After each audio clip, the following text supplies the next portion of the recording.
नमस्कार। आलोकनामा 187 आप सबका स्वागत है। आपका दिन शुभ हो, आप स्वस्थ रहें, सक्रिय रहें।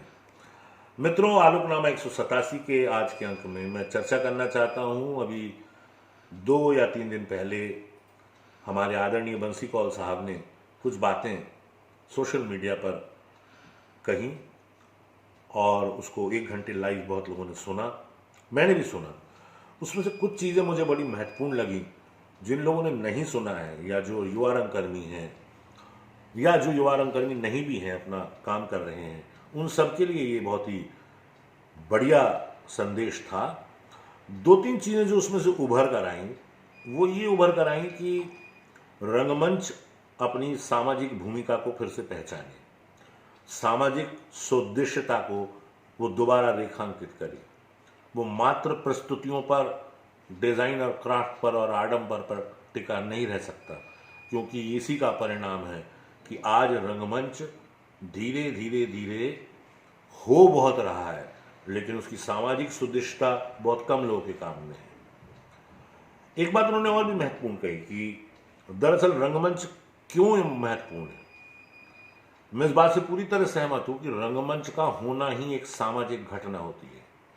इसलिए रंगमंच मतलब ही एक समाज है, रंगमंच मतलब एक कौम है, रंगमंच मतलब एक धर्म है, रंगमंच मतलब एक पूरी जाति है।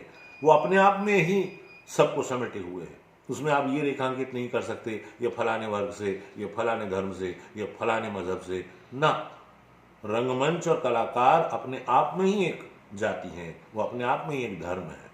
और युवा लोग आजकल अगर आप देखें, आज के देश में हमारे बोलते हैं 60% से ऊपर युवा हैं, पर इनमें से अधिकांश युवा कुछ पढ़ने लिखने के बाद भी और कुछ पढ़ने लिखने ना के कारण डिप्रेशन में, नौकरियां नहीं मिल रही हैं कुछ लोगों को, कुछ लोग प्रेम में असफल हो गए हैं, कुछ लोग अकेलेपन से बोर हो गए हैं, कुछ लोग के परिवार में कोई समस्या है, कोई के घर में कोई बहुत बीमार है तो उसका पूरा एनर्जी, उसकी पूरा जो उसकी शक्ति है उस ओर खर्च हो रही है। तो जब रंगमंच करते हैं तो उस 2 घंटे या 2.5 घंटे में कोई डिप्रेशन में नहीं जाता, उस 2 या 2.5 घंटे में कोई ड्रग नहीं ले रहा, उस 2 या 2.5 घंटे में कोई समाज विरोधी आचरण या देश विरोधी आचरण नहीं कर रहा। इस तरह से रंगमंच की भूमिका बहुत व्यापक है। नहीं तो ये युवा कहाँ जाएंगे। ये युवा अगर यहां कहीं भटक गए इधर उधर तो मुसीबत है।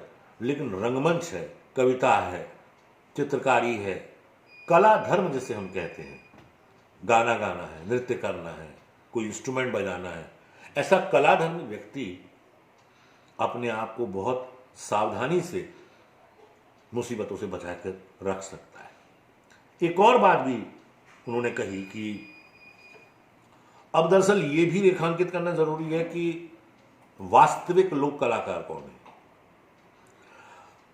उन्होंने कहा कि कुछ लोग गांव में खेती किसानी करते हैं, खेती किसानी करते समय गाना गाते हैं, लेकिन प्रोफेशनल गाने के लिए उसे गाने की ग्रामर और गाने की गायकी और गाने का अंदाज उसको प्रोफेशनली लर्न करना पड़ेगा। ऐसे नहीं बोल सकते कि मैं गांव में किसानी करता हूं और नाचता हूं तो मेरे को डांस का प्रोग्राम दे दो ना। वो तो एक आपका अपना एक्सप्रेशन है जो जीवन और उसके भाव से उपजा है।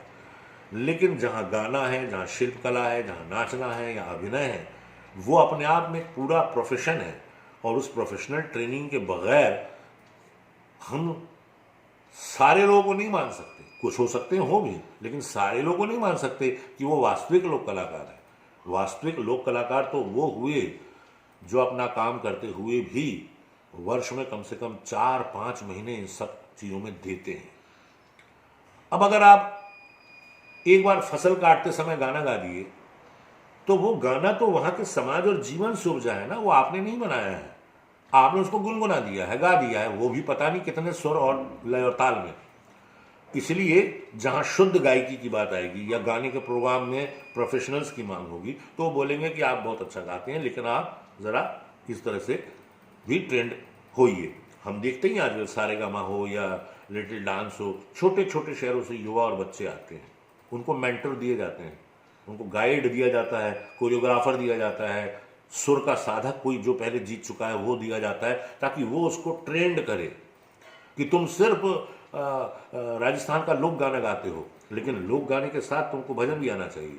और तुम मथुरा के हो, तुम सिर्फ भजन ही गाते हो, तुम्हें रोमांटिक गाना भी गाना चाहिए। तभी तो सब जोनर में अपनी उपयोगिता वो बता पाएगा। इसीलिए इन प्रोग्राम्स में मेंटर रखे जाते हैं, सीनियर रखे जाते हैं, ऐसे ही नहीं छोड़ दिया जाता है। जब आगे का राउंड बढ़ता है तो उस प्रोफेशन की गंभीरता को भी समझाया जाता है। यहाँ तक कि आप देख सकते हैं, थोड़ी चमक दमक ही सही, लेकिन कपड़े पहनने का सलीका भी उनको बताते हैं कि ऐसे कपड़े पहनो, गेटअप ऐसा रखो। और ज़्यादातर लोग उसके बाद ज़्यादा परिष्कृत और अच्छे लगते हैं, ऐसा नहीं कि बुरे लगते हो। ये कुछ बातें थी जो मुझे शेयर करनी थी। रंगमंच जब तक रहेगा वो मनुष्य के लिए सांस लेने की तरह आवश्यक है।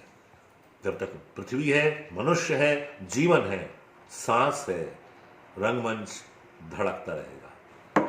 जय रंगमंच।